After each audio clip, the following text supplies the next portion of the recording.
When it comes to helicopter design, Russia doesn't cut corners. Russia has truly gone all out to develop an attack helicopter or gunship, and this helicopter is no exception, to the extent that it's nothing short of a beast. Looking at this helicopter, it reminds me a little of an Apache, crossed with a Mi-24, merged into this Russian beast. It truly is a monster. Conceived in the 1970s, the Mi-28 served as the primary assault helicopter of the Russian Army, supplanting the Mi-24 Hind.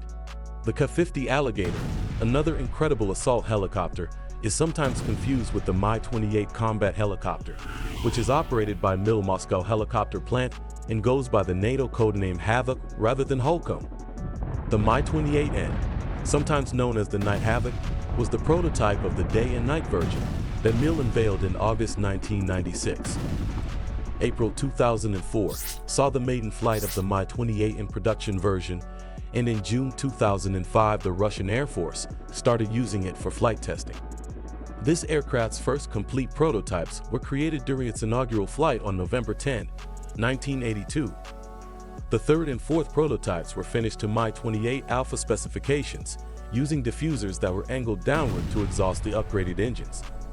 In order to satisfy a need from the Russian Army for the attack helicopter, the fourth production standard prototype additionally had wingtip pods housing real countermeasures and chaff dispensers, as well as a movable Jara-stabilized under-nose electrical-optical sensor turret. During the testing, the Mi-28 faced off against the Ka-50, and it was reported that the Ka-50 prevailed.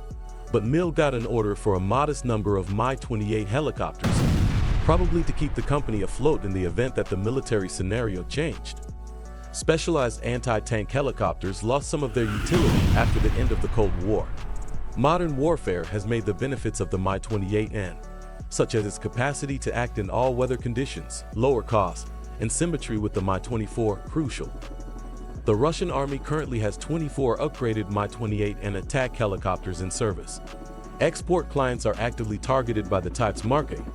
According to certain reports, Kenya is using the Mi-28. Iraq placed an order for 10 Mi-28 helicopters in 2013. Up until 2016, when the deal was canceled, a total of 19 helicopters were supposed to be delivered to Iraq. France ordered 42 Mi-28 gunships. The basic design of the helicopter is built around a traditional boom and pod arrangement with a tail rope.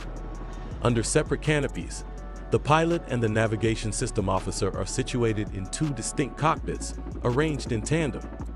The pilot's photos in this film, by the way, were heartbreaking. It's incredible.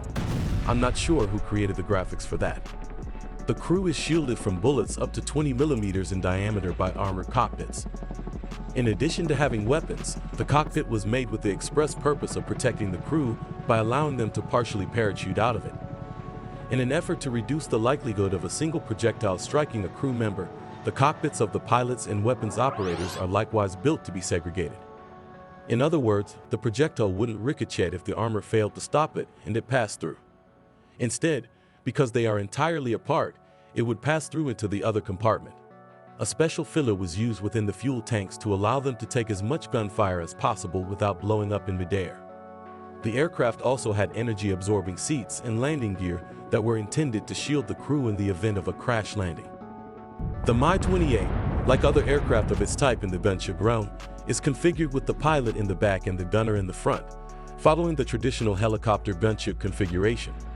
The crew of the Havoc can really escape the aircraft, which makes it a fascinating aircraft. Two TV3-117 VN turboshaft engines installed on either side of the fuselage power the Mi-28 Alpha helicopter. For independent functioning, it has an auxiliary power unit installed.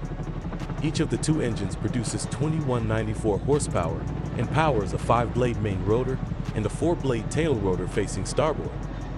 The Mi-28 has dust and foreign object deflectors installed forward of the air intakes, which are cooled by engine bleed air. 1720 liters of gasoline can be stored inside. Additionally, there are 4 external fuel tanks that may be installed beneath the wing pylons. This aircraft's horsepower and power plants are among its most notable characteristics. Naturally, the modernized and more contemporary Mi-28 models have a lot of power under their wings. The power facilities that power them have altered, but the helicopter and its transmission have remained mostly unchanged. The aircraft's maximum speed is approximately 324 kilometers, while its typical speed is about 265 kilometers. Its range is 435 kilometers. In combat, it's typically closer to 200 kilometers. On the other hand, it can transport up to 1,105 kilometers when extra fuel tanks are added to the side. This aircraft can carry a maximum weight of 11,700 kilograms when fully loaded, while its typical minimum takeoff weight is approximately 7,890 kilograms. The first Mi-28 Alpha Havoc helicopters were equipped with standard communication equipment, including UHF, VHF, NAV, and communication, as part of their avionics.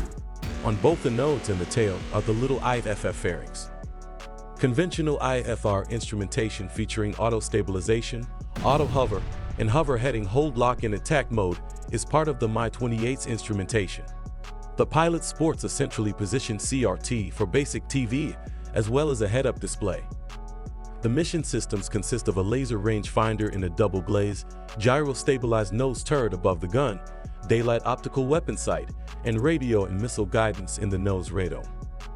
This indicates that it can continue revolving through 110 degrees after a few rotations. This aircraft is not playing around when it comes to weaponry. It has its normal underbelly machine gun / autocannon, just like every other gunship. It has a trainable 30mm gun mounted in the turret beneath its nose. The two 150-round ammo boxes are co-mounted so they move with the gun, rising and falling together. The main cannon is equipped with 300 rounds of ammunition altogether, divided into 3 cycle ratings: low, medium, and high power speeds. This enables the gunner to fire a little too enthusiastically when pulling the trigger. It is the exact same cannon with the same ammunition as the Russian PMP-3 infantry combat vehicle. Ammunition of various kinds, such as anti-personnel and armor-piercing, can be loaded into each ammunition box. This gunship can also be equipped with 16 anti-tank guided missiles for anti-aircraft emissions and 2 pods of 80mm unguided rockets. Victor anti-tank guided missiles or attacker Humvee can be fitted to the Mi-28. The attack missiles can penetrate 950mm of steel armor beneath explosive reactive armor. They are guided by radar and have a range of up to 8 to 10 kilometers. Well, that's all for today. If you like our video, give us a thumbs up and subscribe to our channel. Have questions or want to see more helicopters in action? Drop your thoughts in the comments below. If you haven't already, check out my other videos for more thrilling insights into the world of military aviation. And hey, sharing is caring, so feel free to share this video with your fellow helicopter enthusiasts.